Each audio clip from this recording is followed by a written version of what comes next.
Subscribe to my channel and hit the bell icon so you never miss any video from my channel. عزیزان گرامی بے انتہا فضائل ہیں، علماء میں بہت مناقب لکھے ہیں. اس کے 5 کلمات ہیں، ذہن میں رکھ لیجئے گا. بسم اللہ کے 5 کلمات ہیں. عربی میں کلمہ کہتے ہیں اسم کو یا فعل کو یا حرف کو. کلمے کی 3 قسمیں ہیں. کلمہ انگلش میں آپ لوگ کہتے ہیں ورڈ. 3 اقسام ہیں، ناؤن ہے، ورب ہے، پارٹیکل ہے.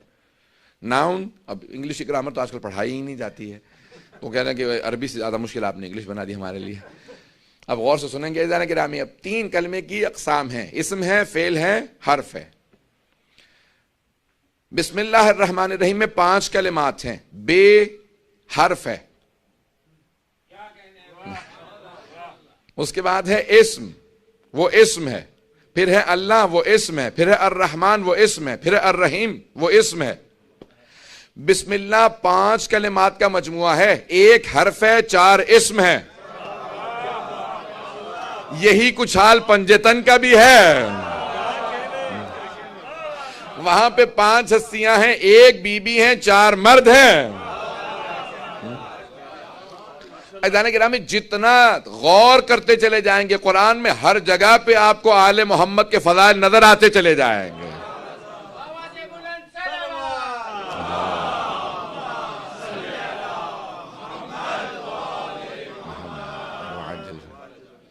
سننا پسند فرمائیں گے نا؟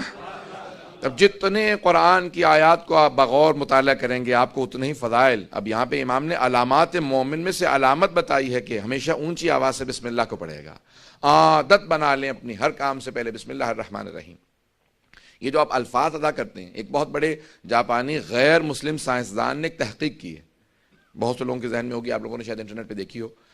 تو اب اس نے کہا کہ میں جتنے الفاظ ہیں ان کا اثر کیا ہوتا ہے ہمارے کھانے پینے پہ. تو اس نے پانی کے اوپر تحقیق کی ہے. تو اس نے صرف بسم اللہ مسلمانوں سے لی اور اس کے اوپر لگا دیا.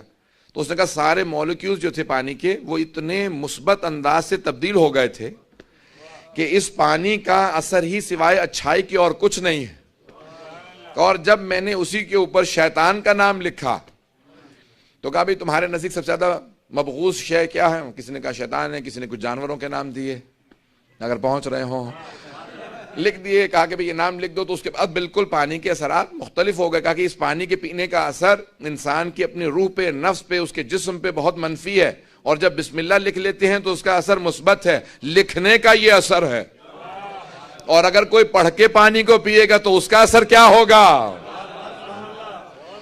عزیزان گرامی بسم اللہ الرحمن الرحیم کے بے انتہا فضائل و مناقب ہیں. ائمہ علیہ السلام نے تاکید کی ہے اپنے زندگیوں کا جز بنا لو، جز بنا لو.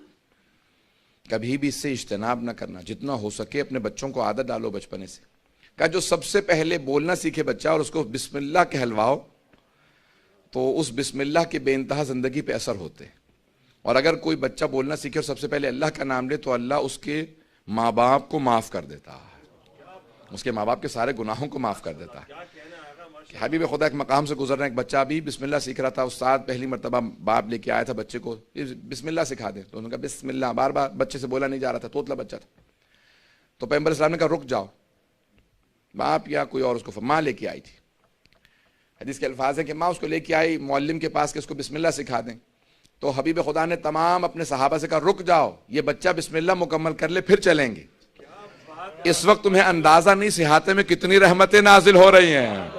بچہ بسم اللہ پڑھنے والا. تو حبیب خدا نے سارے صحابہ کو روکا. جیسے ہی بچے نے بسم اللہ کو مکمل کیا پیغمبر نے فوراً صحابہ کا رخ کیا کہ اس کا باپ بہت گنہگار تھا، اللہ نے اس کو بخشا نہیں تھا کیونکہ گناہ بہت زیادہ تھے. مرتے وقت اپنی بیوی سے کہہ گیا جب ہمارا بچہ بولنا سیکھے تو اسے بسم اللہ ضرور سکھانا، کیونکہ میں نے حبیب خدا سے سنا کہ جب بچہ پہلی مرتبہ بسم اللہ پڑھتا ہے تو اللہ اس کے ماں باپ کو معاف کر دیتا ہے. کہ میں اپنے گناہوں سے تو بخشا نہیں جاؤں گا، شاید اس بچے کی وجہ سے بخشا جاؤں. کہ ابھی جب اس کے بچے نے بسم اللہ پڑھی تو اللہ نے فوراً عرش اعظم پہ سارے فرشتوں سے کہا اس کے باپ کو جنت میں لے جاؤ. تو سارے فرشتوں نے کہا پروردگارا باپ بہت گنہگار تھا، کہ اس کا یتیم بچہ فرش پہ بیٹھ کے مجھے رحمان و رحیم کہے، میری رحمت کو جلال آتا ہے کہ میں اس کے باپ پہ عذاب نازل کروں. کہ جاؤ اس کے باپ کو جنت میں لے جاؤ. عزیزان گرامی بعض اوقات انسان کو اندازہ نہیں ہوتا کہ چھوٹے چھوٹے اعمال کتنے بڑے بڑے رتبے دلوا دیتے ہیں.